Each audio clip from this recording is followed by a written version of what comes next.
दोस्तों ये हमारा सेकंड चैप्टर है एनसीईआरटी का, इलेक्ट्रोस्टैटिक पोटेंशियल एंड कैपेसिटेंस। आज हम इस चैप्टर को शुरू करते हैं। आई होप आपको इलेक्ट्रिक चार्जेस एंड फील्ड के सारे बेसिक्स क्लियर हो गए होंगे एंड आपने एक बार इस चैप्टर को स्टार्ट करने से पहले उन सारी चीज़ों को रिवाइज भी कर लिया होगा। लास्ट चैप्टर में आपने इलेक्ट्रिक फील्ड के बारे में कंप्लीट डिस्कशन किया। इलेक्ट्रिक फील्ड को निकालने के लिए आपने गॉस थ्योरम को भी अप्लाई किया, राइट। इलेक्ट्रिक फ्लक्स को सीखा, एक डायपोल सिस्टम के बारे में आपने डिस्कस किया। इस चैप्टर में आप क्या क्या डिस्कस करने वाले हैं उसको देखते हैं। इस चैप्टर में हम इलेक्ट्रोस्टैटिक पोटेंशियल के बारे में डिस्कशन करने वाले हैं। इलेक्ट्रोस्टैटिक पोटेंशियल, फिर इसी इलेक्ट्रोस्टैटिक पोटेंशियल की हेल्प से हम डिफरेंट डायपोल के डिफरेंट पॉइंट्स पे इलेक्ट्रोस्टैटिक पोटेंशियल को फाइंड करेंगे। देन आगे चल के हम electrostatic potential and electric field के अंदर रिलेशन देखेंगे। देन इलेक्ट्रिक पोटेंशियल के साथ साथ इलेक्ट्रिक पोटेंशियल डिफरेंस के बारे में भी कुछ जानेंगे। ये इलेक्ट्रोस्टैटिक पोटेंशियल डिफरेंस जो है और इलेक्ट्रिक पोटेंशियल डिफरेंस जो है ये हमारे हेल्प ज़्यादा करेगा in second unit, that is current electricity में इसकी हमें बहुत हेल्प मिलेगी। इन सब चीज़ों को जानते हुए फिर हम कैपेसिटेंस के ऊपर बढ़ेंगे, फिर कैपेसिटेंस के डिफरेंट चीज़ों से डील करेंगे। बट जैसे जैसे लेक्चर आगे बढ़ेगा आपको समझ में आता जाएगा।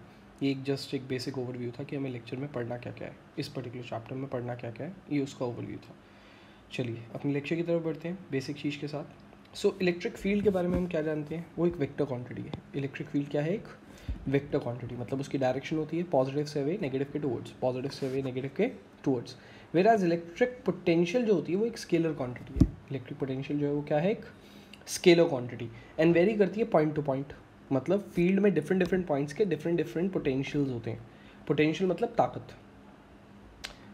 किसी चार्ज का किस पर्टिकुलर पॉइंट पे, उसके इर्द गिर्द, किसी चार्ज के इर्द गिर्द किस पर्टिकुलर पॉइंट पे उस चार्ज का कितना आधिपत्य है, राइट, कितना रूल करता है वो उस पॉइंट को, ये चीज़ डिफाइन करके देता है हमें इलेक्ट्रिक पोटेंशियल। कौन डिफाइन करके देता है, इलेक्ट्रिक पोटेंशियल।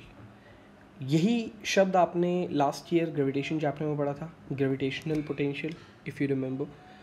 ग्रेविटेशनल पोटेंशियल जैसे वहाँ पर डील किया था वैसे ही यहाँ पर इलेक्ट्रिक पोटेंशियल है। इट्स जस्ट वहाँ पर डिफाइन था वो मास के लिए, किसी मास का आधिपत्य है किसी पॉइंट पर, और यहाँ पर किसी चार्ज का आधिपत्य है किसी पॉइंट पर आप पढ़ रहे हैं। फाइन, ये होता है इलेक्ट्रिक पोटेंशियल। इलेक्ट्रोस्टैटिक पोटेंशियल जो है, इलेक्ट्रिक पोटेंशियल किसी भी पॉइंट पर कैसे डिफाइंड होता है, उसके लिए सबसे पहले आपको यहाँ एक FBD देखना पड़ेगा। लेट्स से ये एक चार्ज है जिसके इर्द गिर्द उसकी फील्ड है, राइट। आपको पता है फील्ड का मतलब क्या होता है, एक ऐसा रीजन एक चार्ज के इर्द गिर्द जिसके अंदर अगर दूसरा कोई चार्ज आएगा तो वो अपने ऊपर क्या एक्सपीरियंस करेगा, फोर्स। क्या एक्सपीरियंस करेगा, फोर्स। लेकिन ये जो फील्ड लाइंस हैं, ये जो फील्ड है ये नॉट डिफाइंड होती है वैसे। मतलब जैसे जैसे दूर जाता है चार्ज से पॉइंट जैसे जैसे कहाँ जाता जाएगा, चार्ज से दूर, वैसे वैसे उसकी इलेक्ट्रिक फील्ड कम होती जाएगी। और एक पॉइंट ऐसा आएगा जब उसके बियॉन्ड जो है, मतलब इस डॉटेड लाइन के बियॉन्ड जो है उस पर फोर्स ऑलमोस्ट नेग्लिजिबल लगेगी। ऐसा नहीं कह रहा हूँ मैं कि फोर्स लगेगी नहीं, फोर्स डेफिनेटली लगेगी, लेकिन इतनी लगेगी कि उसका होना या ना होना एक बराबर है, उसका होना या ना होना एक बराबर है। ये होता है इलेक्ट्रिक फील्ड। अब इलेक्ट्रोस्टैटिक पोटेंशियल को डिफाइन करते हैं। इलेक्ट्रोस्टैटिक पोटेंशियल कहता है दैट, सबसे पहले वो डिफाइन करता है अपने आप को एक पॉइंट के लिए, राइट, रीजन के लिए डिफाइन नहीं करता। इलेक्ट्रिक फील्ड जैसे एक रीजन होता है, इलेक्ट्रोस्टैटिक पोटेंशियल कोई रीजन नहीं होता है। इलेक्ट्रोस्टैटिक पोटेंशियल किसी भी पॉइंट के लिए डिफाइंड होता है। It says the minimum amount of work done, W minimum, in bringing a unit test charge or test charge, unit positive charge or a test charge, minimum amount of work done in bringing this Q naught, from infinity to that point, without imparting any acceleration. Minimum amount of work done in bringing a test charge or a unit positive charge from infinity to this point P resides within the electric field. This point P resides within the electric field without imparting any acceleration. So basically एक test charge को या एक unit positive charge को जब आप infinity से इस P point के ऊपर लाते हैं, इन्फिनिटी से इस पी पॉइंट पर लाते हैं। ये पी पॉइंट आर दूरी पर है चार्ज से, कितनी दूरी पर है, आर दूरी पर। सो इन्फिनिटी डिस्टेंस पे पड़ा था इस चार्ज से, उसको आप आर दूरी पर ले आते हैं, मतलब पी पॉइंट पे ले आते हैं। ये पी पॉइंट की खास बात क्या है कि ये पी पॉइंट इलेक्ट्रिक फील्ड के अंदर का पॉइंट है, ये पी पॉइंट इलेक्ट्रिक फील्ड के अंदर का पॉइंट है। लेकिन ऐसा करने के लिए, ऐसा लाने के लिए आप कोई एक्सेलरेशन नहीं लगाते हैं। अब दो शब्द यहाँ पर सबसे इंपॉर्टेंट हुए, minimum amount of work done and दूसरा विदाउट इम्पार्टिंग एनी एक्सेलरेशन। ये दोनों शब्द एक दूसरे को कॉम्प्लीमेंट करते हैं, ये दोनों शब्द एक दूसरे को कॉम्प्लीमेंट करते हैं। अब इस चीज़ को समझने के लिए आप ये समझिए कि किसी भी रैंडम पॉइंट पर, किसी भी random point let's say x, let's say किसी भी रैंडम पॉइंट एक्स पर दो फोर्सेस अवेलेबल है। एक electrostatic force let's say repulsive है इधर इस तरफ, और एक force applied by the external agency, force applied by the external agency जो उसको वहां लाने की कोशिश कर रही है, राइट। सबसे पहला मेरा सवाल है आपसे कि क्या इलेक्ट्रोस्टैटिक फोर्स से अगर ज़्यादा फोर्स अप्लाइड लग जाए, क्या इलेक्ट्रोस्टैटिक फोर्स से अगर ज़्यादा फोर्स अप्लाइड लग जाए तो क्या ये टेस्ट चार्ज, ये यूनिट पॉजिटिव चार्ज इस तरफ लेफ्ट की तरफ आएगा या नहीं आएगा? सिंपल सवाल। इलेक्ट्रोस्टैटिक फोर्स उसको रिपल्सिव कर रहा था, फोर्स अप्लाइड उसको इसके पास ला रहा था पी पॉइंट के। अगर ये फोर्स अप्लाइड ज़्यादा हो जाए तो क्या इलेक्ट्रोस्टैटिक फोर्स हार के पी पॉइंट की तरफ आने पे मजबूर नहीं हो जाएगा टेस्ट चार्ज? बिल्कुल हो जाएगा, राइट, ओके। लेकिन एक बात बताइए, इलेक्ट्रोस्टैटिक फोर्स किसी भी पॉइंट के लिए निर्धारित है, फोर्स अप्लाइड बड़ी होनी चाहिए, ये तो नहीं कहा कितनी बड़ी होनी चाहिए। अब आप उसको जितना ज़्यादा बड़ा करते जाएंगे, जितना ज़्यादा बड़ा करते जाएंगे फोर्स अप्लाइड को, उतना ही ज़्यादा वर्क डन बढ़ता जाएगा, उतना ही ज़्यादा वर्क डन बढ़ता जाएगा। तो मेरा सवाल है, क्या वो मिनिमम वर्क डन कहलाएगा? क्या वो मिनिमम वर्क डन कहलाएगा? नहीं, क्योंकि आप जितना फोर्स बढ़ा रहे हैं उतना वर्क डन बढ़ रहा है, और हमें बहुत ज़्यादा वर्क डन नहीं चाहिए, हमें minimum amount of work done चाहिए, सबसे least amount of work done चाहिए, ठीक है। तो फोर्स अप्लाइड को बहुत ज़्यादा बढ़ाना बेवकूफ़ी है, एक चीज़। दूसरी चीज़, अगर फोर्स अप्लाइड लेस हो जाए तो इलेक्ट्रोस्टैटिक फोर्स से, मतलब इलेक्ट्रोस्टैटिक फोर्स उसको रिपल्सिव दूर फेंक रहा है, फोर्स अप्लाइड उसको पास ला रहा है, लेकिन फोर्स अप्लाइड हार गया, क्योंकि इलेक्ट्रोस्टैटिक फोर्स अगर बड़ा हो गया तो फोर्स अप्लाइड हार गया, तो बताइए ये पास आ पाएगा? नहीं, तो ये पास ही नहीं आ पाएगा, और जब ये पास ही नहीं आ पाएगा तो इलेक्ट्रोस्टैटिक पोटेंशियल को डिफाइन करने का कोई मतलब ही नहीं है। तो ये दोनों केस तो हमारे फेल हो गए। ना तो हम बहुत ज़्यादा बढ़ाएंगे फोर्स इलेक्ट्रोस्टैटिक फोर्स से, क्योंकि अगर बहुत ज़्यादा बढ़ाएंगे तो वर्क डन बढ़ता रहेगा, वो मिनिमम नहीं कहलाएगा, और ना ही हम फोर्स अप्लाइड को लेस रखेंगे इलेक्ट्रोस्टैटिक फोर्स से, क्योंकि अगर लेस रखेंगे तो फिर पास ही कैसे ला पाएंगे? फाइन, दोनों ही केस फेल हो गए। तो एक बात बताइए, मिनिमम कितना फोर्स लगाएं कि वो उस तरफ आ भी जाए और वर्क डन भी मिनिमम हो? तो आंसर है कि जब अप्लाइड फोर्स जो होगा वो इलेक्ट्रोस्टैटिक फोर्स के इक्वल होगा, जब अप्लाइड फोर्स जो होगा वो इलेक्ट्रोस्टैटिक फोर्स के इक्वल होगा, तब वर्क डन जो होगा वो मिनिमम होगा। वर्क डन जो होगा फिर वो क्या होगा? मिनिमम। कब? When F A will be equals to F E. Work done minimum कब होगा? जब एफ ए किसके इक्वल होगा? एफ ई के, मतलब अप्लाइड फोर्स एक्सटर्नल एजेंसी से जो लग रहा है वो इलेक्ट्रोस्टैटिक फोर्स के इक्वल हो जाएगा, ऑपोजिट में होगा, तो वर्क डन मिनिमम लगेगा। ठीक है, ये बात तो समझ आ गई, मिनिमम वर्क डन कब लगेगा। लेकिन ये समझाने का जो मैंने प्रोसेस शुरू किया है, ये आपको याद होगा थोड़ी देर पहले मैंने बोला था, ये मैं क्यों समझा रहा हूँ कि minimum amount of work done और विदाउट इम्पार्टिंग एनी एक्सेलरेशन दोनों एक दूसरे को क्या करते हैं? कॉम्प्लीमेंट। क्या करते हैं? कॉम्प्लीमेंट। अब एक बात बताइए, दो ही फोर्स अवेलेबल है यहाँ पर, एक इलेक्ट्रोस्टैटिक फोर्स जो इसको रिपेल कर रही है, एक इलेक्ट्रोस्टैटिक फोर्स जो इसको क्या कर रही है? रिपेल, और एक अप्लाइड फोर्स एक्सटर्नल एजेंसी से लग रही है जो इसको टुवर्ड्स पी पॉइंट ले जाना चाहती है। अगर ये दोनों इक्वल हो जाएंगे तो बताइए एफ नेट क्या होगा? सिंपल सवाल। अगर ये दोनों इक्वल हैं, ऑपोजिट हैं, तो एफ नेट क्या होगा दोस्तों? एफ नेट हो जाएगा जीरो। एफ नेट क्या हो जाएगा? जीरो। ठीक है, अगर एफ नेट जीरो हो जाता है तो सेकेंड लॉ से M A equals to zero में ए भी क्या हो जाएगा? जीरो। एफ नेट जीरो मतलब mass into acceleration zero, second law के तहत, तो एक्सेलरेशन क्या हो जाएगा? जीरो। ठीक है दोस्त, अगर एक्सेलरेशन जीरो हो गया तो ये वाली टर्म क्लियर है आपको? Without imparting any acceleration, without imparting any acceleration, हमने कोई एक्सेलरेशन नहीं लगाई, और मिनिमम वर्क डन। देखिए दोनों बातें एक दूसरे को क्या कर रही हैं? कॉम्प्लीमेंट।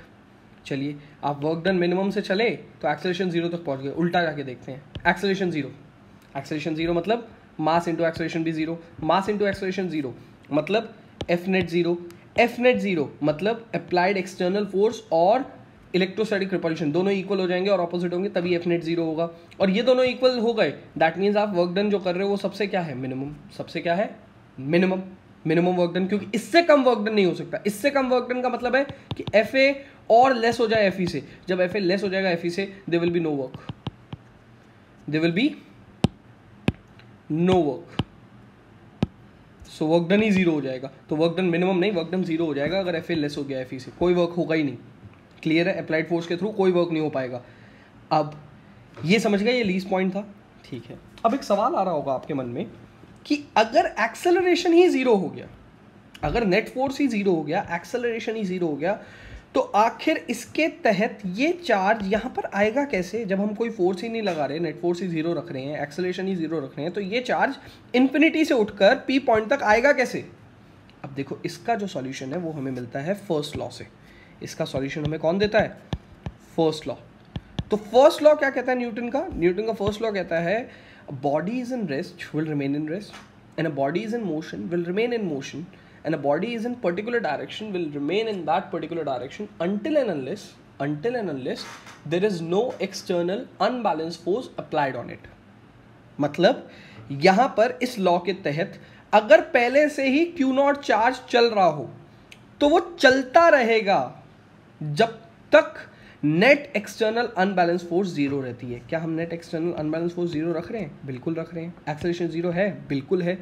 और अगर ये पहले से ही चल रहा हो तो ये चलता रहेगा। तो हमारे को बस ये ध्यान देना है कि इनिशियली हमें इसको पुश करना है चलाने के लिए, लेकिन जब ये चलेगा तो अगर लगातार हम फोर्स जीरो रखते जाएंगे, लगातार अगर हम फोर्स क्या रखते जाएंगे, जीरो, तो फिर हमारा काम आसान है। लगातार फोर्स जीरो है और ये चलता है तो चलता ही रहेगा। ये हमें किसने सिखाया है? न्यूटन फर्स्ट लॉ ने। ठीक है दोस्त, लेकिन इसके बीच भी बहुत सारे सवाल आते हैं। उन बहुत सारे सवालों को एक एक करके रिजॉल्व करेंगे ताकि हम इलेक्ट्रोस्टैटिक पोटेंशियल अच्छे से समझ सकें। चलिए आगे देखते हैं। सबसे पहला सवाल कि अगर हमने लेट्स से इनिशियली इसको चला भी दिया, थोड़ा सा एक्स्ट्रा धक्का देके चला भी दिया, तो जैसे जैसे ये एक्स बदलेगा, क्योंकि ये जैसे जैसे पास आएगा तो एक्सचेंज होगा ना दोस्त, तो इलेक्ट्रोस्टैटिक फोर्स तो होता है के Q1 Q0 Q1 Q2 होता है, बट यहाँ पर Q1 जो है वो कौन है? Q है, और Q2 जो है वो कौन है? Q0 है, जो टेस्ट चार्ज जिसके पास आ रहा है, अपॉन में एक्स का स्क्वायर। इलेक्ट्रोस्टैटिक फोर्स का यही फॉर्मूला होता है के Q1 Q2 by R square, जिसमें एक्स जो है वो एक वेरिएबल है। एक्स की वैल्यू वेरी कर रही है from infinity to R, X की वैल्यू वेरी कर रही है फ्रॉम इन्फिनिटी टू आर। ठीक है, तो ये तो समझ में आ गया होगा। जैसे जैसे ये आगे बढ़ेगा एक्स चेंज करेगा, राइट। अच्छा, एक्स अगर चेंज करा, एक्स क्या हो रहा है? कम हो रहा है। एक्स क्या हो रहा है? कम हो रहा है। अगर एक्स चेंज करा पास आने पर और कम हुआ तो इलेक्ट्रोस्टैटिक फोर्स बढ़ेगा या नहीं बढ़ेगा? बिल्कुल बढ़ेगा, क्योंकि दोनों एक दूसरे के क्या है? Inversely proportional. तो इलेक्ट्रोस्टैटिक फोर्स बढ़ जाएगा। ठीक है। अच्छा, अब ये देखिए कि अगर इलेक्ट्रोस्टैटिक फोर्स बढ़ गया तो ये नेट फोर्स वाला मामला तो चेंज हो जाएगा ना। लेट्स से आपने किसी रैंडम पॉइंट x1 पे FA को FE के इक्वल कर भी दिया, तो उसी रैंडम पॉइंट x2, अगले ही रैंडम पॉइंट x2 में FE जो होगा वो बड़ा हो जाएगा FA से। FE जो होगा वो बड़ा हो जाएगा। इसका मतलब आपको अपने अप्लाइड फोर्स भी चेंज करनी पड़ेगी। तो आप अपनी अप्लाइड फोर्स बढ़ा के वापस किसके इक्वल करना चाहोगे? FE के। किसके इक्वल करना चाहोगे? FE के। ठीक है, चलो आपने यहाँ कर दिया, यहाँ फिर इक्विलिब्रियम में ले आए, यहाँ इक्विलिब्रियम में था, इक्विलिब्रियम चेंज हुआ, आप फिर इक्विलिब्रियम में ले आए। अच्छा, अगले ही पॉइंट पे फिर दोबारा FA कम हो जाएगा FE से, क्योंकि आपकी बढ़ाई हुई फोर्स FE के इक्वल थी। लेकिन और अगले पॉइंट पे जब x3 छोटा हुआ, x1 से x2 जो है वो छोटा है, और x2 से x3 जो है वो छोटा है, तो FE फिर बढ़ जाएगा। डिस्टेंस कम होने पर FE फिर बढ़ जाएगा। आपको फिर जाके अप्लाइड फोर्स को उसके इक्वल लाना पड़ेगा, फिर जाके अप्लाइड फोर्स को उसके क्या लाना पड़ेगा? इक्वल लाना पड़ेगा, ताकि वो वापस इक्विलिब्रियम में आए। और वापस आप बार बार इक्वल क्यों करना चाहते हैं? आप बार बार इक्वल इसलिए करना चाहते हैं ताकि नेट फोर्स जीरो ही रहे, ताकि एक्सेलरेशन जीरो ही रहे विदाउट इम्पार्टिंग एनी एक्सेलरेशन, ताकि ये वर्क डन जो है वो मिनिमम ही रहे। ये बार बार आपकी जो कोशिश है, ये आपको बार बार उस अप्लाइड फोर्स को चेंज करने के लिए कहती है, इलेक्ट्रोस्टैटिक फोर्स के साथ लाने के लिए कहती है। सो इस तरीके से क्या आप कह सकते हैं, infinite times charge Q0 equilibrium से डिस्प्लेस हुआ, मतलब अनइक्विलिब्रियम में गया, और इन्फिनाइट टाइम्स ही जितनी बारी वो डिस्प्लेस हुआ, उसी इन्फिनाइट टाइम्स आपने Q0 को अगेन इक्विलिब्रियम में डाल दिया, ये आप बात समझे, इन्फिनिट टाइम्स वो हटता है, इन्फिनिट टाइम्स आप उसको इक्विलिब्रियम में डाल देते हैं। तो फिजिक्स कहता है जब ऐसे इन्फिनिट टाइम्स कोई चीज़ अपने इक्विलिब्रियम पोजीशन से हटती है और इन्फिनिट टाइम्स वापस आप उसको इक्विलिब्रियम पोजीशन पे ले आते हैं, तो उस तरीके के प्रोसेस को कहते हैं क्वाजियोस्टैटिक प्रोसेस। क्वाजियोस्टैटिक प्रोसेस मतलब एक ऐसा प्रोसेस जिसमें इन्फिनिट टाइम्स अगर इक्विलिब्रियम से हटता है और इन्फिनिट टाइम्स आप उसको इक्विलिब्रियम में ले लेते हैं, then on a whole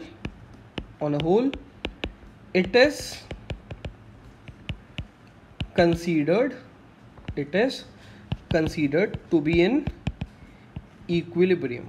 It is considered to be in equilibrium. Now, so there is a basic question. अगर ये इन्फिनाइट टाइम्स चेंज कर रहा है और इसको भी इन्फिनाइट टाइम्स चेंज होना पड़ रहा है, तो हर पॉइंट पर अगर हमारा फोर्स वेरी कर रहा है, डिस्टेंस वेरी कर रहा है, तो हर फोर्स पर वर्क डन भी चेंज हो रहा होगा। हर पॉइंट पर वर्क डन भी क्या हो रहा होगा, हर रैंडम पॉइंट पर वर्क डन भी क्या हो रहा होगा, चेंज हो रहा होगा। इसका मतलब यहाँ से यहाँ तक का वर्क डन निकालने के लिए बेसिक फॉर्मूला F/S नहीं लगेगा, हमारे को डिफरेंट छोटे dx के वर्क डन निकालने पड़ेंगे। छोटे किसके निकालने पड़ेंगे, dx के, स्मॉल डिस्प्लेसमेंट के वर्क डन निकालने पड़ेंगे और एंड में उन सब वर्क डन्स को ऐड करना पड़ेगा। अच्छा, कितने वर्क डन्स हैं ऐसे इन्फिनाइट वर्क डन्स हैं। ऐसे कितने वर्क डन्स हैं, ऐसे इन्फिनाइट वर्क डन्स है। क्या इन्फिनाइट वर्क डन्स को ऐड करना आसान है या इंटीग्रेट करना आसान है? सो आंसर आएगा इंटीग्रेट। F.ds को आपको क्या करना पड़ेगा, इंटीग्रेट करना पड़ेगा। तो ऐसे छोटे सारे वर्क डन्स को जब आप इंटीग्रेट करेंगे limit from infinity to r, तब आपको टोटल वर्क डन अपना मिल जाएगा। और वो जो टोटल वर्क डन होगा दोस्तों, वही होगा हमारा minimum amount of work done in bringing a test charge from infinity to that point. In that minimum amount of work done divided by test charge Q0 will give us potential. That minimum amount of work done divided by test charge will give us electric potential at point P. Electric potential at point P. So ये electric potential किसी भी point पर निकालने का जो process है, उस process का नाम है क्वाजियोस्टैटिक प्रोसेस। उस प्रोसेस का क्या नाम है, क्वाजियोस्टैटिक प्रोसेस, जिसमें आप minimum amount of work done करते हैं कुछ इस कदर कि कोई भी एक्सेलरेशन इम्पार्ट ना हो, उसके ऊपर कोई भी एक्सेलरेशन ना लगे। फाइन, ये जितनी भी चीज़ें मैंने लिखी हैं यहाँ पर, माइट भी चांसेस आपको थोड़ा मेस क्रिएट लग रहा हो, बट जस्ट अगले ही स्लाइड में मैं इसकी डेरिवेशन करूँगा। Electrostatic potential due to a point charge की, इलेक्ट्रोस्टैटिक पोटेंशियल और electric potential at a point due to a point charge की मैं क्या करूँगा, डेरिवेशन। फाइन, इस डेरिवेशन को देखते हैं। सो दोस्तों, यहाँ पर इलेक्ट्रिक पोटेंशियल हमें निकालना है किसी भी पॉइंट चार्ज के थ्रू। ये बहुत काम में आएगा हमारे बारी इस पर्टिकुलर डेरिवेशन का जो एंड रिजल्ट होगा। और इसके लिए हम फॉलो कर रहे हैं इलेक्ट्रिक पोटेंशियल की डेफिनेशन। सो इलेक्ट्रिक पोटेंशियल की डेफिनेशन के तहत सबसे पहले हमें फोर्स पता होनी चाहिए इस रैंडम पॉइंट पे, जो कि है K Q1 which is Q। K Q1 की जगह यहाँ पर कौन है, Q। Q2 की जगह कौन है, Q0। एंड ये कितनी दूरी पर है, x दूरी पर, तो x का स्क्वायर। ये तो हमारा फोर्स हुआ जिसकी डायरेक्शन जो है वो रिपल्सिव है, यहाँ पर आप देख सकते हैं ये रिपल्सिव है। एंड हमें निकालना है वर्क डन। वर्क डन होता है इंटीग्रेशन ऑफ F.dx। इस F.dx का इंटीग्रेशन तो आपको ज़रूर करना है, लेकिन अगर इसकी लिमिट सेट करने की बात करी जाएगी तो आप करेंगे from infinity to r। Now dot product के तहत अगर आप F की डायरेक्शन देखेंगे तो वो राइट में है। F की डायरेक्शन किस में है, राइट में है। एंड जो आपके ट्रैवलिंग पोजीशन है, लाइक चार्ज जिस डायरेक्शन में मूव कर रहा है, डिस्प्लेस कर रहा है, वो लेफ्ट में है। सो ये लेफ्ट और ये राइट, तो दोनों में एंगल बन रहा है 180 डिग्री। तो डॉट प्रोडक्ट के तहत cos 180 यूज होगा, cos 180 is -1, cos 180 is -1। Therefore W is equals to what, minus of infinity to r, integration of infinity to r F.dx। ये डॉट हट गया, डॉट का जो रोल था वो हमने प्ले करवा दिया cos के साथ। फाइन, अब चीज़ों की वैल्यू पुट करते हैं और उसको इंटीग्रेट करते हैं। So W is equals to minus integration of infinity to r, F की वैल्यू है K Q0 upon x² dx, जिसमें माइनस के साथ K Q0 बाहर आ गया। इंटीग्रेशन में खाली वेरिएबल्स बचे जिसके रिस्पेक्ट में हमें इंटीग्रेट करना है dx और वेरिएबल x² अपॉन में। फाइन, सो इधर minus K Q0 and integration 1 upon x² का क्या होता है उसको देखते हैं। And before that if you want I can make this in a bit easy way for you, a baby step for you, कि x स्क्वायर को ऊपर ले जाइए, x माइनस 2 लिखिए। मैं एक एक करके आपको सिखा रहा हूँ कि एग्जैक्टली करना कैसे है। अगर आप इंटीग्रेशन भूल चुके हैं, जो मैंने 11th क्लास में बेसिक सिखाया था आपको, अगर भूल चुके हैं तो प्लीज़ इसको बेसिक तरीके से फिर देख लीजिए। एल्स इस साल तो आपको पढ़ना ही है कैलकुलस।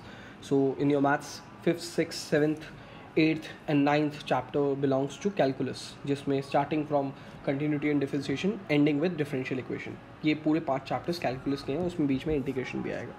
फाइन।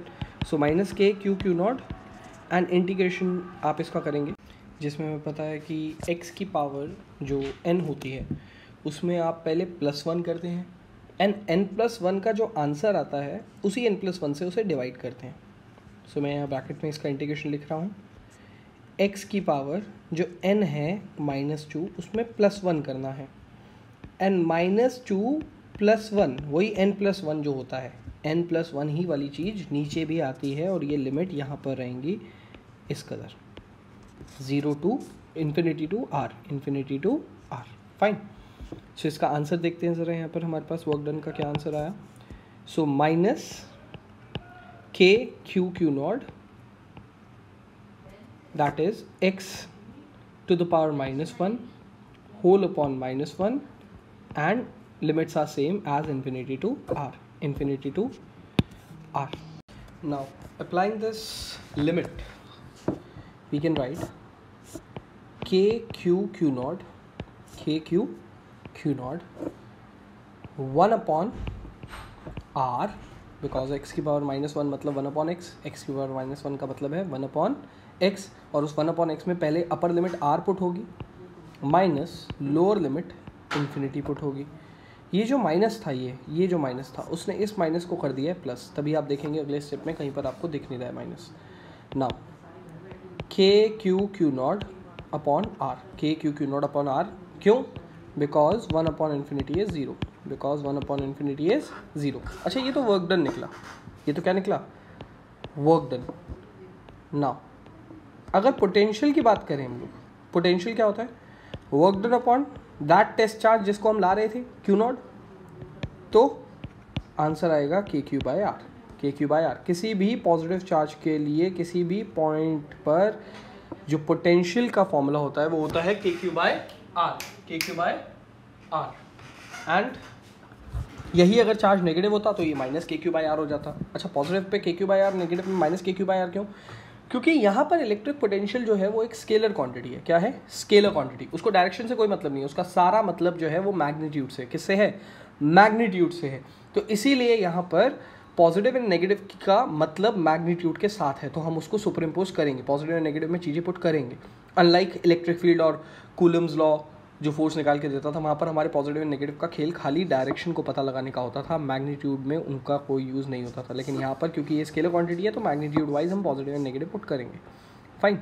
सो ये आपका फाइनल डेरिवेशन है।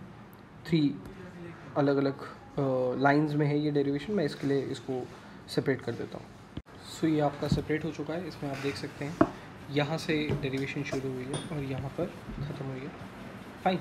अब इसके ग्राफ के बारे में बात करते हैं, ना कि सिर्फ इसका ग्राफ, हम इसके इलेक्ट्रिक फील्ड के ग्राफ के साथ इसको रिलेट करके देखते हैं, क्योंकि वहाँ पर और यहाँ पर सिर्फ एक ही फ़र्क है मैग्नीट्यूड वाइज, कि वहाँ पर अपॉन में यहाँ पर आर के पास स्क्वायर होता था और यहाँ पर ओनली आर है, तो पावर का फ़र्क है। बाकी ऊपर न्यूमरेटर के क्यू सेम है, ठीक है। तो उस चीज़ को ध्यान में रखते हुए हम इसको ग्राफिकली कंपेयर करवाते हैं। सो आप यहाँ पर देख सकते हैं जैसे कि स्टार्टिंग पॉइंट जो है वो ये है इसका इलेक्ट्रिक फील्ड का, लेकिन जैसे जैसे डिस्टेंस बढ़ता है इलेक्ट्रिक फील्ड और छोटा होता जाता है। सो ये स्टार्ट भले ही आगे से होता है, लेकिन जैसे जैसे डिस्टेंस बढ़ेगा वैसे वैसे ये और छोटा होता जाता है। वेयर एज पोटेंशियल वाला स्टार्ट भले ही पीछे से हो रहा है, लेकिन जैसे जैसे डिस्टेंस बढ़ेगा ये उसको ओवरटेक कर लेता है और आगे बढ़ता जाता है। तो मैग्नीट्यूड जो है किसी भी डिस्टेंस पर, किसी बड़े डिस्टेंस पर, किसी भी बड़े डिस्टेंस पर, अभी बड़े डिस्टेंस का मतलब क्या है? मतलब एक से बड़ा नंबर, एक से बड़े नंबर पे, किसी भी एक से हायर, एक से ज़्यादा बड़े नंबर के ऊपर अगर आप मैग्नीट्यूड को कंपेयर करेंगे तो आपको दिखाई देगा कि इलेक्ट्रिक फील्ड की वैल्यू जो है वो छोटी है और इलेक्ट्रिक पोटेंशियल की वैल्यू जो है वो बड़ी है, ठीक है। ये 1 से ऊपर के नंबर की बात है। अच्छा, 1 से नीचे ऐसा क्या होता है वो बता लगाते हैं। एक्चुअली क्या होता है, 1 से नीचे वाले नंबर्स पॉइंट्स में होते हैं। तो अगर आप v को कह रहे हैं KQ/0.5, वेयर एज अगर उसी 0.5 पर e को निकालेंगे तो आप बोलेंगे KQ/0.25। अब आप ही बताइए, स्क्वायर करने के बाद नंबर और छोटा हो जाता है ना, डेसिमल्स में स्क्वायर करने के बाद नंबर और छोटा हो जाता है। अगर नंबर और छोटा हो जाएगा तो इलेक्ट्रिक फील्ड क्या हो जाएगी, बड़ी। इसीलिए किसी भी 0.5 जैसी वैल्यू पे अगर आप नापने की कोशिश करेंगे तो आपको इलेक्ट्रिक फील्ड बड़ा दिखाई देगा और पोटेंशियल छोटा। ये वाली बात सिर्फ तब तक ही लागू है जब तक नंबर 1 से नीचे है। जैसे ही 1 से ऊपर हो जाती है बात, वहाँ पर r फिर छोटा हो जाता है और r² बड़ा, और r² बड़ा होने की वजह से इलेक्ट्रिक फील्ड कम हो जाता है और v बड़ा। क्लियर है? ये एक बेसिक ग्राफ का कंपैरिजन था जिसको आप अब मैग्नीट्यूड वाइज, इसके कोऑर्डिनेट वाइज और अच्छे से समझ चुके होंगे। फाइन, आगे बढ़ते हैं। अब हम डायपोल की डिस्कशन करेंगे। डायपोल के थ्रू निकलने वाला इलेक्ट्रिक पोटेंशियल किसी भी पॉइंट पर। वैसे तो 3 पॉइंट्स हैं, eight axial, at equatorial and eight any random point. वैसे अगर मैं एट एनी रैंडम पॉइंट को चुन लूँ, एट एनी रैंडम पॉइंट की डेरिवेशन को चुन लूँ, तो मैं डायपोल के एक्सियल और इक्वेटोरियल को उसी रैंडम पॉइंट की डेरिवेशन से डिफाइन कर सकता हूँ।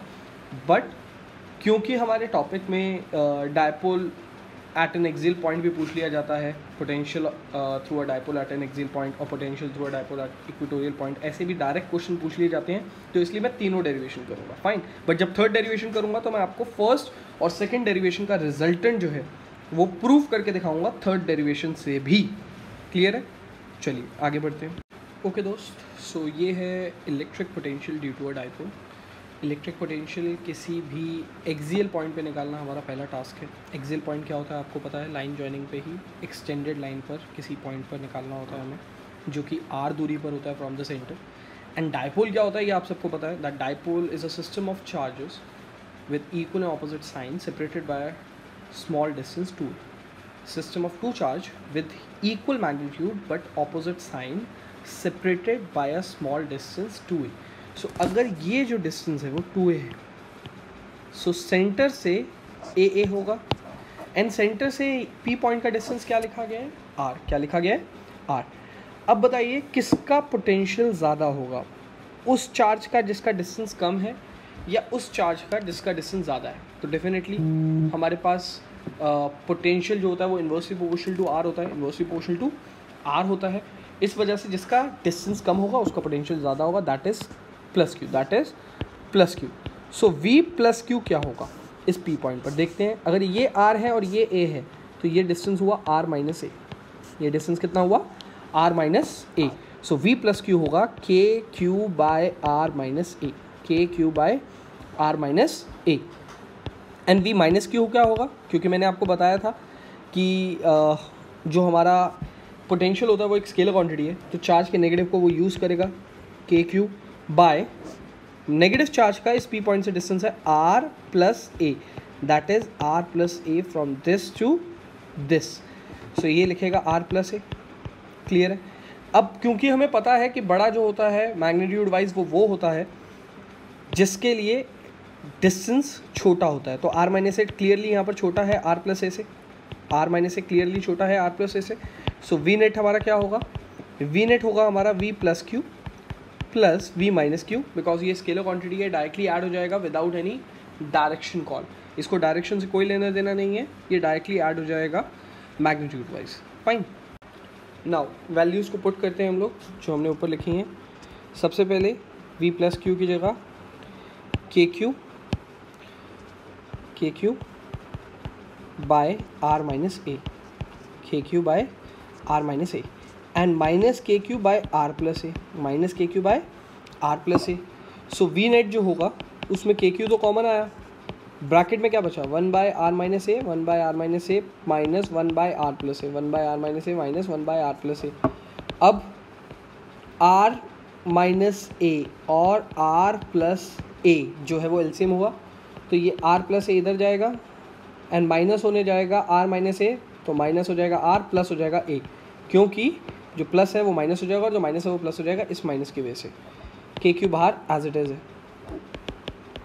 ये आर आर कैंसिल होगा तो ये a प्लस ए 2a हो जाएगा, तो इंटू में 2a आ गया।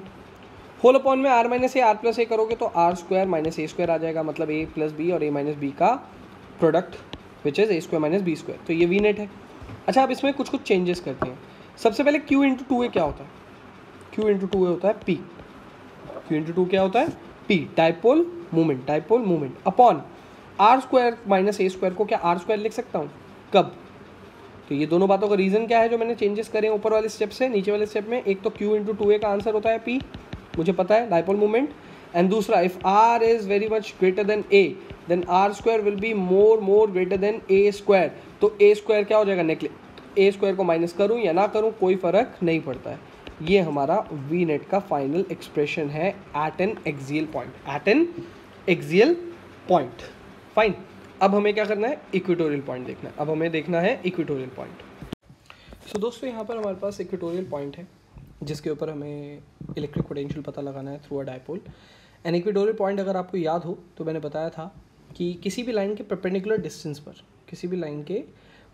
डिस्टेंस पे कोई भी रैंडम पॉइंट इक्वेटोरियल पॉइंट कहलाता है। तो ये परपेंडिकुलर है, ये यहाँ पर क्या है? परपेंडिकुलर, एंड इसी परपेंडिकुलर लाइन के ऊपर, परपेंडिकुलर बाइसेक्टर के ऊपर r दूरी पर एक पॉइंट है p जिसके ऊपर हमें इलेक्ट्रिक पोटेंशियल पता लगाना है थ्रू अ डाइपोल।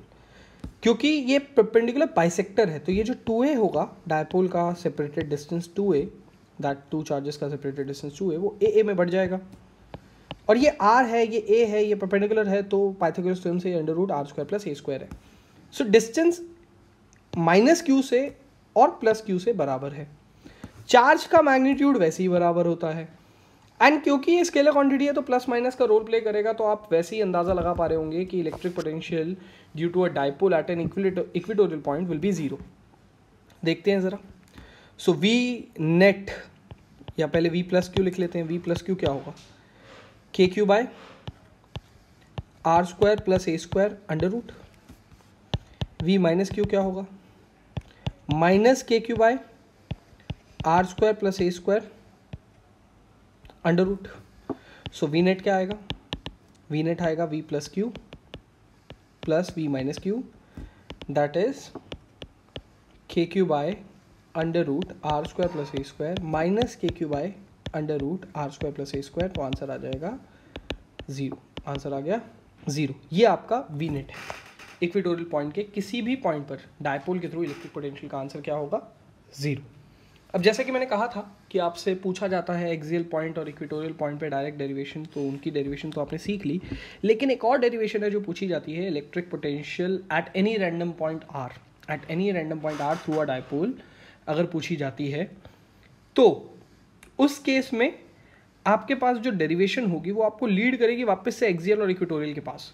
वो एक रैंडम पॉइंट के लिए है, लेकिन अगर उसी रैंडम पॉइंट को मैं मॉडिफाई करके एक्सियल पे या इक्वेटोरियल पे ले जाऊंगा तो वही रिलेशन मेरा सेम आंसर देगा। तो आप आंसर याद रखिएगा, आपके आंसर्स आए क्या हैं। आपका एक आंसर आया है के पी बाय आर स्क्वायर, आपने अभी तक जो किया है उसके ऊपर मैं बात कर रहा हूँ। सो एक आंसर आपका आया है V of axial point K P by R square, and V equatorial आया है आपके पास ज़ीरो। इन बातों को याद रखिएगा क्योंकि अभी जो मैं रैंडम पॉइंट पे निकालने वाला हूँ उसके बाद मैं एक्सियल और इक्वेटोरियल की मॉडिफाई जब करूँगा तो यही आंसर आएगा उसका भी। फाइन, चलिए देखते हैं उस रैंडम पॉइंट की तरफ बढ़ते हैं हम लोग। सो चलिए, डायपोल के थ्रू किसी भी जनरल पॉइंट आर पर हम डिफाइन करने जा रहे हैं इलेक्ट्रिक पोटेंशियल। इसके लिए जस्ट एक बेसिक वेक्टर्स का जो हमें आता है रिजल्टेंट लिखना, हम उसको यूज़ करेंगे। सबसे पहले in triangle O A P के बारे में बात कर रहा हूँ मैं, ओ ए पी के बारे में। वहाँ आप लिख सकते हैं R1 जो है वो R plus A R square plus A square plus 2R A cos theta होगा, 2R A कॉस थीटा की पावर हाफ। ये जनरल आपको एक रिजल्ट लिखना आता है। अब इस R1 में आर स्क्वायर अगर आप कॉमन निकाल लेंगे, सो इस आर स्क्वायर को कॉमन निकलने के वक्त हाफ से गुजरना पड़ेगा, तो बाहर सिर्फ आर ही आएगा। ब्रैकेट में 1 plus A square by R square plus 2a cos theta by R लिखना पड़ेगा। ये हुआ हाफ, राइट। जैसा कि हम जानते हैं कि आर ऑलरेडी बड़ा है ए से, सो आर स्क्वायर तो और भी बड़ा होगा ए स्क्वायर से, तो ए स्क्वायर होना या ना होना एक बराबर है, तो ये ए स्क्वायर बाय आर स्क्वायर वाली टर्म जो होगी वो क्या हो जाएगी, नेग्लेक्ट। सो आर ब्रैकेट में 1 plus 2a cos theta by R square, यही लिखा जाएगा। पावर में क्या है हमारे, हाफ। पावर में क्या है, हाफ। ये तो हुआ R1, ये तो हुआ R1। लेकिन अगर मैं बाइनोमियल थ्योरम अप्लाई करूं यूजिंग बाइनोमियल थ्योरम, मैं इसको मोल्ड करके लिख सकता हूँ R1 इज R, और ये पावर हाफ अप्लाई होगी तो मैं 1 minus A by R cos theta expression लिख सकता हूँ। क्योंकि बाइनोमियल थ्योरम में ये एक्सप्रेशन वैसे तो इन्फिनिट टर्म्स में तक जाता है, बट सेकंड के बाद थर्ड टर्म से ही हम निगलेक्ट करना शुरू कर देते हैं। फाइन, ये जो चीज़ है बाइनोमियल थ्योरम अप्लाई कैसे करते हैं इस पर, ये आपने 11th स्टैंडर्ड में चैप्टर में सीखा हुआ है। बाइनोमियल चैप्टर था आपके पास, परम्यूटेशन कॉम्बिनेशन के चैप्टर के जस्ट नेक्स्ट चैप्टर था बाइनोमियल थ्योरम का चैप्टर। फाइन, वहाँ पर आपने ये सीखा हुआ, आई होप आप अप्लाई करना इसको जानते हैं। नाउ ये तो था R1, अब R2 की चिंता करते हैं। सो R2 है हमारे पास R square plus A square minus 2RA cos theta. Y minus 2RA cos theta की पावर हाफ, क्योंकि ये जो R2 के लिए एंगल है वो है 180 माइनस थीटा, एंड आप जानते हैं cos 180 माइनस थीटा जो होगा वो सेकंड क्वाड्रेंट में लाई करता है, तो वो नेगेटिव में आएगा, एंड cos 180 माइनस थीटा का कन्वर्जन होता है cos थीटा, इसीलिए यहाँ पर माइनस 2RA cos थीटा है। अगेन R2 के लिए भी आपने आर स्क्वायर को कॉमन निकाला तो उसको रूट से गुजर के आना पड़ेगा, तो वो होगा सिर्फ और सिर्फ R, सिर्फ और सिर्फ R, एंड ब्रैकेट में लिखेंगे 1 plus A square by R square minus 2a by R cos theta की पावर हाफ।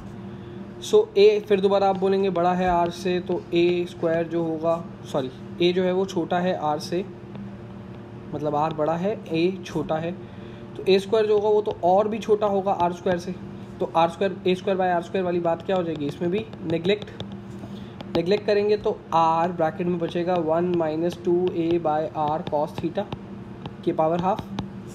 जैसे ही अप्लाई करेंगे, अप्लाइंग बाइनोमियल थ्योरम,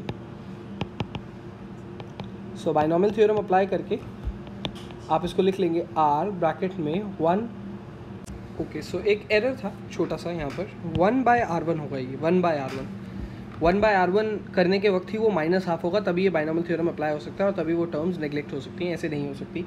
तो यहाँ पे भी आप 1 बाय R2 निकाल रहे हैं, ये 1 बाय R1 था, सो 1 बाय R2 करने के वक्त आप लिख सकते हैं इसको 1 plus A by R cos theta. ये 1 bye R1 and 1 bye R2 के एक्सप्रेशन है। फाइन, R1 और R2 के एक्सप्रेशन नहीं है। चलिए अब इतनी चीज़ को हम याद रखते हैं, एंड ऑफ कोर्स क्योंकि रेसिप्रोकल करा तो ये भी 1 बाय R होगा और ये भी 1 बाय R होगा, ये भी 1 बाय R होगा और ये भी 1 बाय R होगा। इतनी चीज़ को याद रखते हैं और इसको अब पुट करते हैं हम लोग अपने बेसिक एक्सप्रेशन में। फाइन, सो बेसिकली आपको वी नेट निकालने के लिए v plus Q and v minus Q को ऐड करना पड़ेगा। अच्छा, v प्लस क्यू होता क्या है, K Q by R1 and v minus Q होता है minus K Q bye R2। के क्यू अगर कॉमन निकाले तो हम लिखेंगे 1 bye R1 minus 1 bye R2, जिसके एक्सप्रेशन हम ऊपर से देख सकते हैं क्या है। सो के क्यू ब्रैकेट में 1 बाय R1 होगा 1 बाय R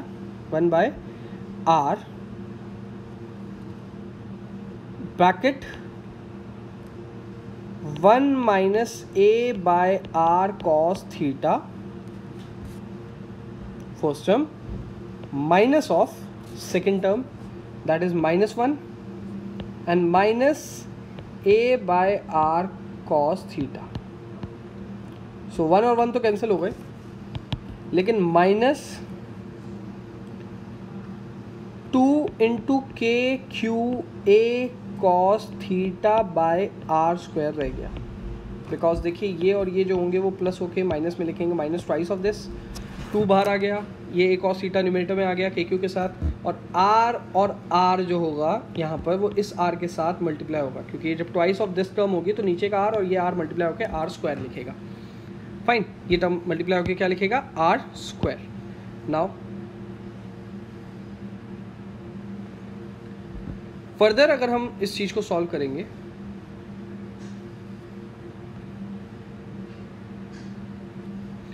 सो यहां पर हमारे पास वी नेट आएगा,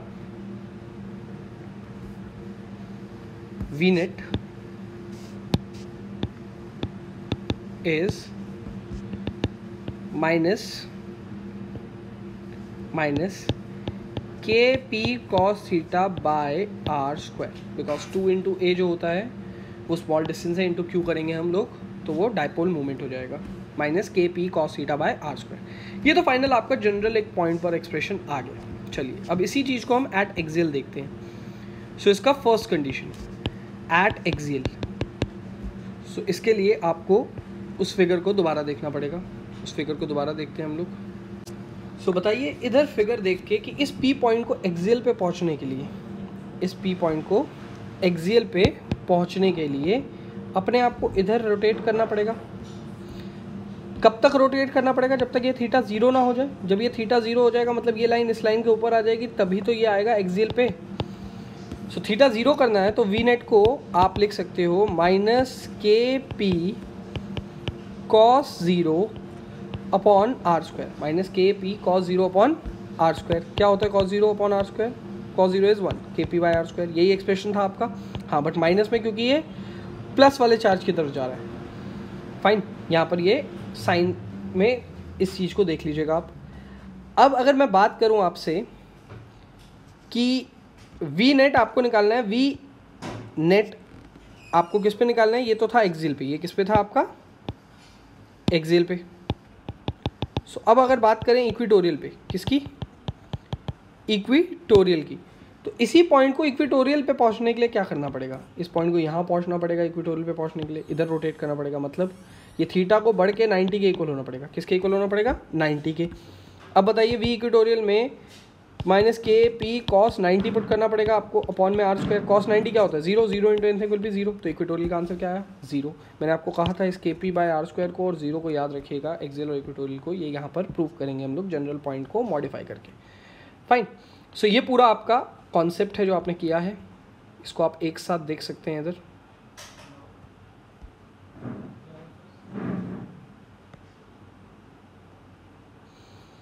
फाइन, ये एक ओवरलुक ले लीजिए।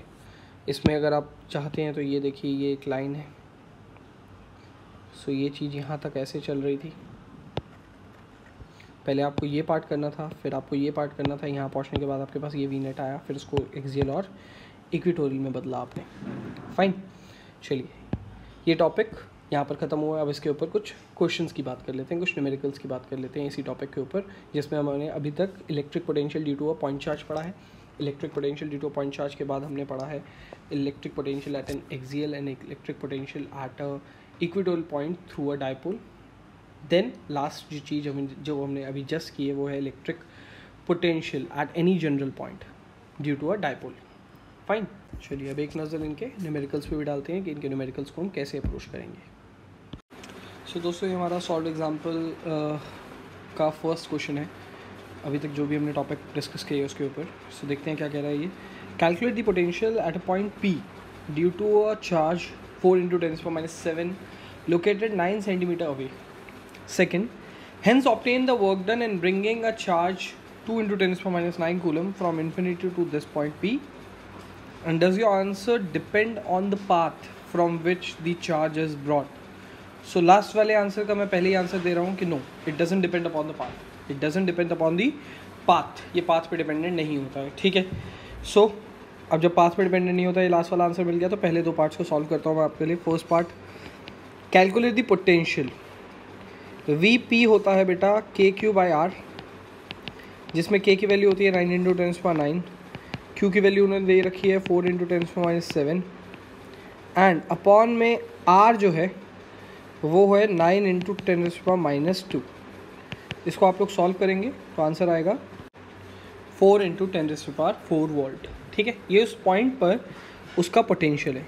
नाउ सेकेंड पार्ट में कह रहा है वर्क डन निकालिए। सो बेसिकली पोटेंशियल का फॉर्मूला होता है वर्क पर यूनिट चार्ज, टेस्ट चार्ज। तो वर्क डन का फॉर्मूला होगा उस पॉइंट की पोटेंशियल मल्टीप्लाइड बाय जो भी चार्ज उसके ऊपर हम ला रहे हैं। उस पॉइंट का पोटेंशियल है 4 × 10⁻⁴, और जिस चार्ज को हम ला रहे हैं वहाँ पर वो है 2 × 10⁻⁹। सो हमारा वर्क डन हुआ 8 × 10⁻⁵ जूल्स, 8 × 10⁻⁵ जूल्स, क्योंकि सारे लोग अपने यूनिट्स में हैं। सो आप यूनिट देख सकते हैं, वोल्ट होती है पोटेंशियल की और वर्क की यूनिट होती है जूल। फाइन, ये फर्स्ट क्वेश्चन था आपका। एंड लास्ट पार्ट जो है उसको लिख देता हूँ मैं यहाँ स्टार मार्क करके। It doesn't depend upon path. Fine, ये पाथ पे डिपेंडेंट नहीं। चलिए अगला क्वेश्चन देखते हैं। सो नेक्स्ट क्वेश्चन कहता है a metal wire is bend in a circle of radius, 10 centimeter.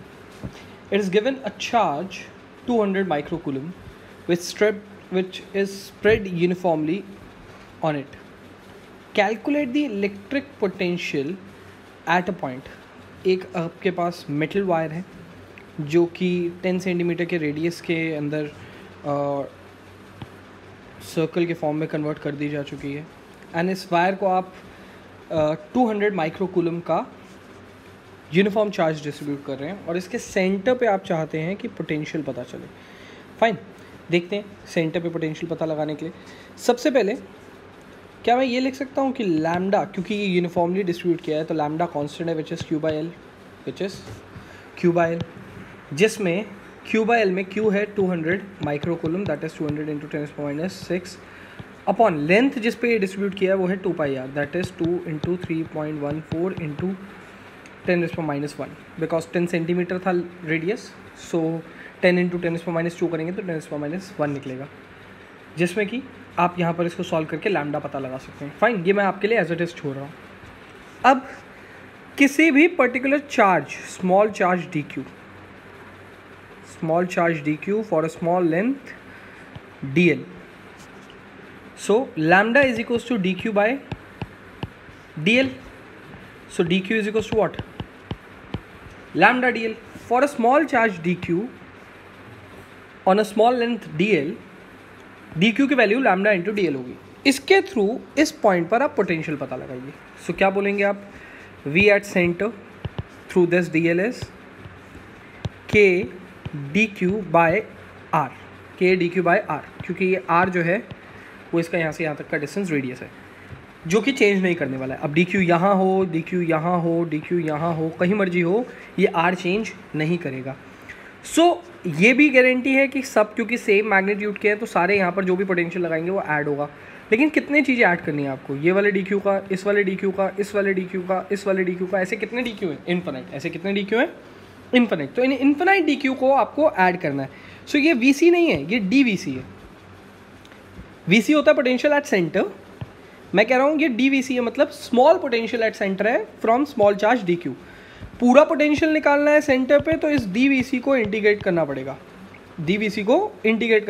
कहाँ से कहाँ तक देखते हैं। उसके लिए लिमिट सेट करने के लिए पहले dvc को पुट करते हैं। Integration of k dq by r, इसमें भी और चेंजेस कर देते हैं। k dq by r में k dq को लिख देते हैं lambda dl by r, तो हमें दिखाई दे रहा है। अब हम लिमिट पुट कर सकते हैं। सो ये dl है जो उसकी चेंज करने वाला है, और ये कहाँ से कहाँ तक शुरू हो रहा है? 0 से शुरू होगा और 2πr तक जाएगा। ये dl 0 से शुरू होकर कहाँ तक घूम के आएगा? 2πr लेंथ तक, तो 0 to 2πr। Okay, k constant था, बाहर आ गया। लैम्डा कांस्टेंट था, बाहर आ गया। r कांस्टेंट था, बाहर आ गया। dl का इंटीग्रेशन हुआ 0 to 2πr। हमें पता है dl का इंटीग्रेशन l होता है। dl का इंटीग्रेशन क्या होता है? l। So k into lambda into 2πr, upper limit 2πr minus lower limit 0, वो 2πr ही होगा, अपॉन में r। Okay, k is k, lambda is q by 2πr। यहाँ से आप देख सकते हैं लैम्डा जो था वो q बाय l था, जिसमें लेंथ जो थी वो 2πr थी। फाइन, 2πr लैम्डा की जगह लिखा है हमने। इंटू में अपॉन में पहले से ही r पड़ा हुआ है, और इंटू में यहाँ पर न्यूमरेटर में भी 2πr अवेलेबल है, अभी upper limit minus lower limit जो किया था वो 2πr इसको क्या कर देगा, कैंसिल। 2πr इसको क्या कर देगा, कैंसिल। अब इस चीज़ को देखते हैं हम लोग, आगे ले जाते हैं, प्रोसीड करते हैं। सो वैल्यू आएगी हमारी सेंटर पे, k is 9 × 10⁹ into Q is 200 × 10⁻6 micro coulomb में था, अपॉन में r इज़ 10 × 10⁻²। सो बेसिकली ये ज़ीरो ने इस ज़ीरो को काट दिया। अब ये 9, ये 1 10 और ये -2 ऊपर आके प्लस होगा 12। इस 12 में से 6 गए तो बचा 10⁶ एंड 2 9s are 18 × 10⁶ वोल्ट। ये हमारा सेंटर पे टोटल वोल्टेज है इस लीनियर चार्ज डिस्ट्रीब्यूशन के थ्रू। फाइन। सो इस क्वेश्चन का आप ये एक ओवरव्यू ले लीजिए। ऐसा है ये क्वेश्चन जिसमें आपको एक वायर जिस पे यूनिफॉर्मली चार्ज डिस्ट्रीब्यूशन है उसके थ्रू फाइंड करने के लिए बोला था सेंटर पे पोटेंशियल, और ये उसका सॉल्यूशन है। अगले क्वेश्चन की तरफ बढ़ते हैं। चलिए अपने थर्ड क्वेश्चन की तरफ बढ़ते हैं। Electric field intensity at point B due to a point charge Q kept at a point A is 24 newton per coulomb. 24 newton per coulomb ये इलेक्ट्रिक फील्ड की वैल्यू है किसी भी पॉइंट पे। And the electric potential at a point B due to some charge is 12 joule per coulomb due to same charge. It's not some, it is same charge. Fine. Calculate the distance AB, also magnitude of charge Q। तो सबसे पहले E का और V का जो formula हम जानते हैं हम वो लिख रहे हैं।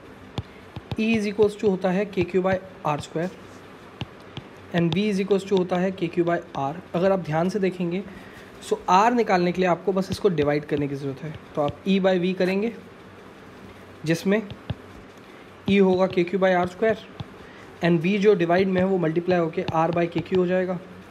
KQ and KQ cancel, R ने R को कैंसिल किया। अब आपको R को इधर ले जाना है ऊपर, V को इधर और E को इधर, क्रॉस मल्टीप्लाई करा मैंने और कुछ नहीं। मैं R को उस तरफ लेके न्यूमरेटर में, जो न्यूमरेटर में था लेफ्ट में E उसको डिनोमिनेटर में लाया, और जो डिनोमिनेटर में था V उसको न्यूमरेटर में ले गया।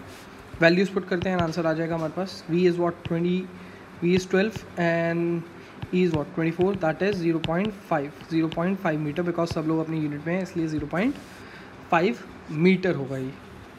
नाउ इस क्वेश्चन में आगे चल के इन्होंने कैलकुलेट डिस्टेंस के साथ साथ मैग्नीट्यूड ऑफ चार्ज भी पूछा है। जब आपका R आ गया तो आप V के अंदर पुट करके निकाल सकते हैं charge. So V is equals to what, V is equals to KQ/R, that is आप कह रहे हैं 12 को इक्वल कर दें हम लोग 9 × 10⁹ के इंटू में Q जो कि हमें पता नहीं है, अपॉन में 0.5 जो कि R हमारा अभी अभी निकला। तो Q इज इक्वल्स टू क्या आएगा, Q इज इक्वल्स टू आएगा 12 × 0.5 whole upon 9 × 10⁹ which is 6.67 × 10⁻11 coulomb. Fine. Solve तो आप खुद कर ही सकते हैं, मैंने फाइनल आंसर आपके लिए लिख दिया है सॉल्व करके। चलिए नेक्स्ट क्वेश्चन करते हैं। सो फोर्थ क्वेश्चन हमसे कह रहा है the charge 24 microcoulomb is given to a hollow metallic sphere of radius 0.2 metre. So hollow metallic sphere means a kind of spherical shell, और ये 24 माइक्रोकूलम उस स्फेरिकल शेल को दिया गया है। Find the potential at the surface of the sphere and at a distance 0.1 centimeter from the center of the sphere। so basically इस question में आपको सॉल्व करने के लिए E एंड V के रिलेशन को पता होना भी ज़रूरी है, E एंड V का रिलेशन पता होना भी ज़रूरी है, बट वो मैं अभी थोड़ी देर में साइड वर्क में बता दूंगा E एंड V का रिलेशन, बट वो नेक्स्ट क्लास में होगा हमारा, उसके थ्रू ये क्वेश्चन सॉल्व होगा। पहले मैं आपको वो क्वेश्चन कर देता हूँ जो फर्स्ट पार्ट है, बड़ा सिंपल है कि जब भी आप चार्ज किसी भी स्फेरिकल शेल को देते हैं तो उसके सरफेस पे पोटेंशियल जो है वो एक पॉइंट के तरीके से ही निकलता है। Potential by charge, point charge at any random point की जो डेरिवेशन में हमने फाइनल फार्मूला निकाला था वही फार्मूला लग जाता है सीधा किसी भी स्फेरिकल शेल के सरफेस पे निकालने के लिए, which is V is equals to KQ/R। और स्फेरिकल शेल क्यों कह रहा हूँ मैं, क्योंकि ये होलो मेटालिक स्फेयर है। Hollow metallic sphere is a kind of spherical shell, क्योंकि स्फेयर और स्फेरिकल शेल में यस इतना ही फ़र्क होता है कि स्फेयर अंदर से भरा होता है और स्फेरिकल शेल अंदर से खाली होता है। सो होलो होने की वजह से ही वही है। V is equals to KQ/R। K क्या है इसमें, 9 × 10⁻9 Q 24 into 10⁻⁶ whole upon R कितना है इसका 0.2। सॉल्व करेंगे इसको, सो हमारे पास आएगा 108 इंटू 10⁴ वोल्ट। ये हमारे पास पोटेंशियल है किसी भी सरफेस पे। फाइन, ये तो फर्स्ट पार्ट था। बट अब मैंने कहा आपको सेकंड पार्ट के लिए हमें क्या चाहिए होगा, इलेक्ट्रिक फील्ड और पोटेंशियल डिफरेंस का रिलेशन। सो सेकंड पार्ट देखिए, उन्होंने बताया कि at a distance 0.1 centimetre from the centre of the sphere, मतलब डेफिनेटली ये 0.1 मीटर हो या सेंटीमीटर हो, कुछ भी हो, ये होलोस्फीयर के अंदर का कोई पॉइंट है, ये होलोस्फीयर के कोई अंदर का पॉइंट है। अच्छा, इलेक्ट्रिक फील्ड के बारे में आप क्या जानते हैं, एक स्फेरिकल शेल के अंदर इलेक्ट्रिक फील्ड क्या होती है? तो आप कहेंगे जीरो होती है। ये लास्ट चैप्टर में आपने गॉस एप्लीकेशंस के थ्रू करा था, स्फेरिकल शेल के इनसाइड इलेक्ट्रिक फील्ड जीरो निकली थी। और ये चैप्टर आपको सिखाएगा E = dV/dr का relation, E = dV/dr minus dV/dr का रिलेशन, पोटेंशियल ग्रेडियंट, जिसमें अगर dV/dr जीरो है तो बताइए किसी का डिफ्रेंसिएशन जीरो कब होता है? जब वो चीज़ क्या हो, कांस्टेंट, वो चीज़ क्या हो, कांस्टेंट, तभी उसका डिफ्रेंसिएशन क्या होता है, जीरो। देयरफॉर V जो सरफेस पे है, V जो सरफेस पे है, एग्जैक्टली सेम V जो है वो throughout the spherical shell, inside spherical shell होगा, इनसाइड स्फेरिकल शेल वही पोटेंशियल होगा जो कि सरफेस पे है, वो चेंज ही नहीं करेगा उसके अंदर कहीं पर भी, क्योंकि वो कांस्टेंट रहेगा, इसीलिए उसका डिफरेंशिएशन जो है वो जीरो आएगा। और जीरो क्यों आएगा? क्योंकि इसका डिफरेंशिएशन इलेक्ट्रिक फील्ड होता है और inside the spherical shell electric field zero होती है। देयरफॉर V सेकेंड पार्ट जो है आपका, उसका आंसर भी सेम होगा 108 इंटू 10⁴ वोल्ट, 108 इंटू 10⁴ वोल्ट। चलिए नेक्स्ट क्वेश्चन देखते हैं। It says that there are two charges 3 into 10⁻⁸ coulomb and -2 into 10⁻⁸ coulomb are located 15 centimeter apart at the point on the line joining of the two charges where is the electric potential zero। so हमें ऐसा point find करना है जहाँ पर electric potential zero इनके line joining पर। सो इसके लिए एक बेसिक सा फिगर, ये A चार्ज है, ये B चार्ज है एंड ये है उनकी लाइन जॉइनिंग। फाइन, सो यहाँ पर लेट्स से इनका 15 सेंटीमीटर जो डिस्टेंस था, रैंडम इस पॉइंट पर x फ्रॉम दिस, तो 15 माइनस x फ्रॉम दिस, इस पॉइंट पर इलेक्ट्रिक पोटेंशियल जो है वो दोनों चार्जेस की वजह से ज़ीरो है, ऐसा मान लेते हैं, रैंडम पॉइंट P। सो इसको सॉल्यूशन देखते हैं इसका।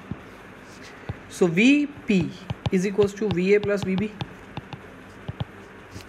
VA होगा KQ/RA, KQA/RA प्लस VB होगा KQB/RB,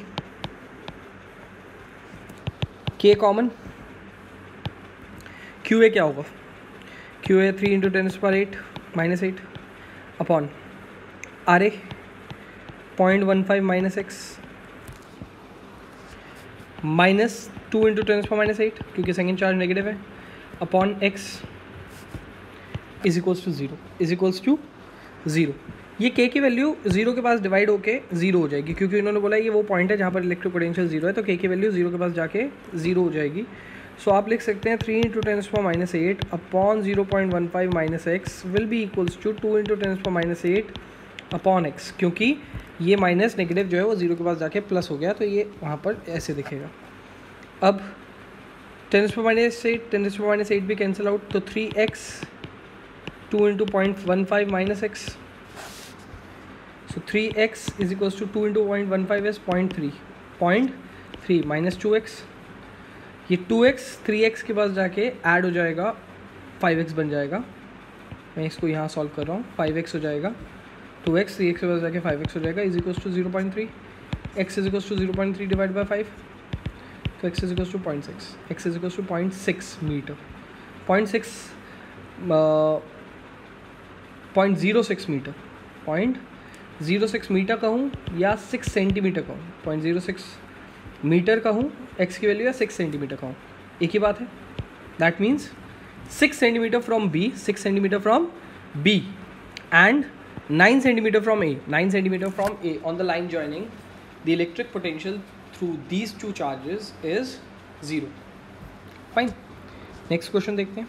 So this question states that calculate the electric potential at the center of the square of the side √2 meter having charges 100 microcoulomb, then 500 microcoulomb, 50 microcoulomb, 20 microcoulomb and minus 60 microcoulomb at the four corners of the square.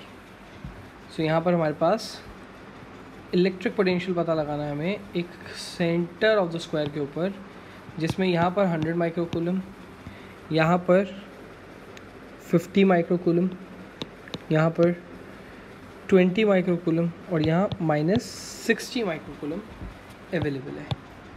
Fine. जिसमें side of the square है √2. Side of the square क्या है?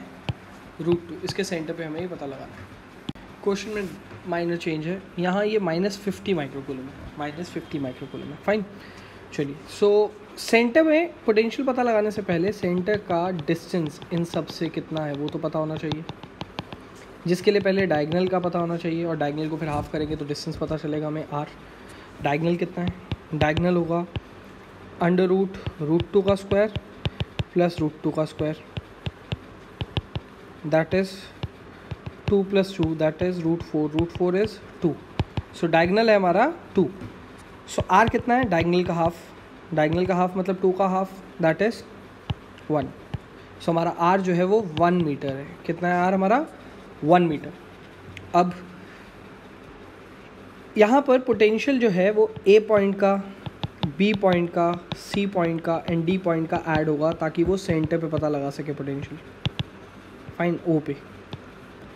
और सब में ही k और r same है.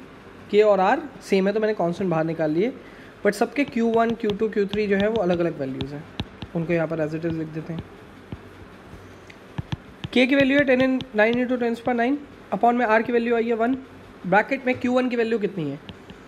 100 -50 +20 -60 and micro जो है वो बाहर कॉमन हो गया सबका 10⁻⁶. सारे माइक्रो कूलम में थे. कूलम में करने के लिए 10⁻⁶ सबके साथ मल्टीप्लाई होना था, इसलिए कॉमन बाहर लिख दिया. Now -50 and -60 is -110 and 120 that is 10. So 9 × 10⁴ volt. ये हमारा आंसर है सेंटर पे. ये हमारा आंसर है सेंटर पे. फाइन. इजी क्वेश्चन था. नेक्स्ट क्वेश्चन देखते हैं. सो ये हमारा लास्ट क्वेश्चन है जिसमें ये कह रहा है 4 charges +q +q -q are placed at the centres at the corners of the square of the side A respectively. Calculate the work done in carrying a charge E from O to capital E, then from O to F. Fine. Where O is the center of the square, E and F are the midpoints of BC and CD respectively. इसकी figure देख लेते हैं, then उसके बाद decide करेंगे हमें work done कैसे निकालना है. सो ये फिगर थी. इसमें क्योंकि क्वेश्चन पूछा है हमसे वर्क डन, तो वर्क डन होता है like change in potential difference multiplied by charge. Potential difference होता है दो पॉइंट्स के बीच के पोटेंशियल का डिफरेंस. तो इसका मतलब आपको सबसे पहले VO, VE एंड VF पता लगाना पड़ेगा, तब जाके ये क्वेश्चन सॉल्व होगा हमारा. सो VO को पता लगाते हैं. VO के लिए KQ by R minus KQ by R plus KQ minus KQ by R plus KQ by R minus KQ by R and minus KQ by R है. ये मैंने कैसे किया देखिए, आंसर 0 आएगा. क्यों बोला मैंने सेंटर पे पोटेंशियल 0 होगा? सारे चार्जेस के मैग्नीट्यूड तो सेम है ही, और सेंटर के लिए सारे चार्जेस का डिस्टेंस भी सेम है. वो क्या होगा डिस्टेंस?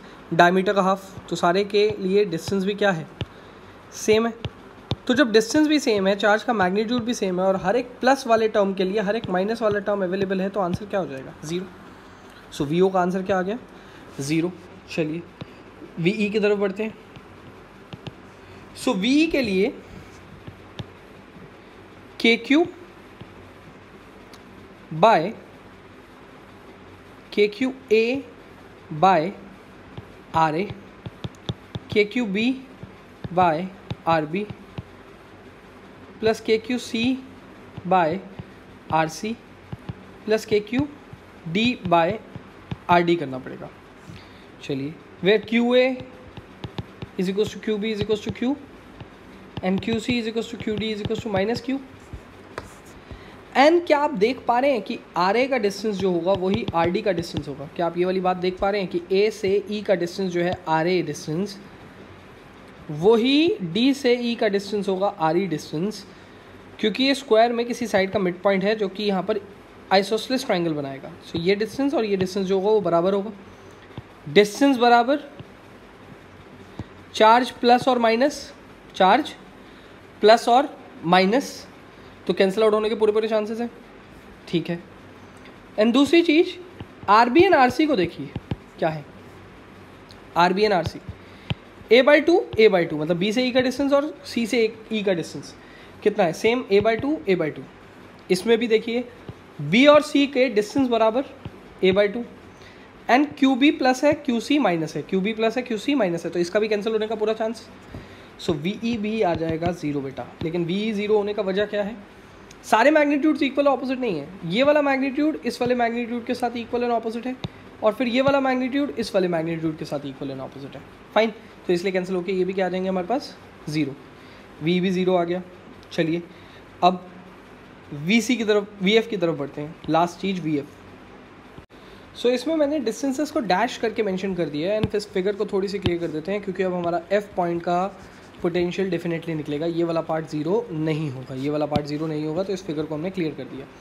चलिए, मैं आपके लिए आर ए डैश और आर बी डैश मैंशन कर रहा हूँ। ये है आर ए डैश, ये वाली लाइन, और ये वाली लाइन है आर बी डैश, और ये दोनों लाइन एफ पॉइंट तक जा रही है ए और बी से, जो कि इक्वल है, जो कि क्या है? इक्वल। ये निकलेंगी कैसे? ये हाइपोटेन्यूस है, हाइपोटेन्यूस इस ट्रायंगल का जिसमें एक साइड ए है और एक साइड ए बाई टू है, उसका है ये हाइपोटेन्यूस, उसका है ये हाइपोटेन्यूस। तो आर ए डैश इक्वल है आर बी डैश के, जो कि इक्वल है under root of A square plus A square by 4 के, मतलब perpendicular square plus base square, that is A by 2 root 5, A by 2 root 5। ये इसका डिस्टेंस है आर ए डैश और आर बी डैश का। फाइन, इस question को आगे बढ़ाते हैं। R A dash R B dash के बाद R C dash and R D dash क्या है? वो सिंपली ए बाई 2 थे। ए बाई 2 मतलब सी पॉइंट से एफ पॉइंट का डिस्टेंस और डी पॉइंट से एफ पॉइंट का डिस्टेंस ए बाई 2 था। पुट करते हैं वी एफ में सब कुछ, के कॉमन, क्यू कॉमन, के कॉमन, क्यू कॉमन, बस फर्क कितना है? किसी का पॉजिटिव में, किसी का नेगेटिव में। सो 2 बाय ए रूट 5 पहले वाले आर ए डैश की जगह आएगा, ए रूट 5 बाई 2, लेकिन 2 ऊपर चला जाएगा। प्लस में फिर दोबारा 2 बाई ए रूट 5, प्लस में 2 बाई ए, सॉरी माइनस में 2 बाई ए, ये हमारा माइनस में होगा 2 बाई ए, देन माइनस में 2 बाई ए।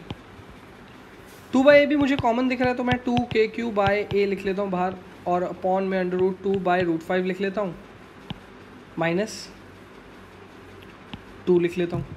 अगेन 2 भी कॉमन दिख रहा है, तो 4 के क्यू बाय ए हो जाएगा, ब्रैकेट में 1 बाई रूट 5 माइनस 1 हो जाएगा।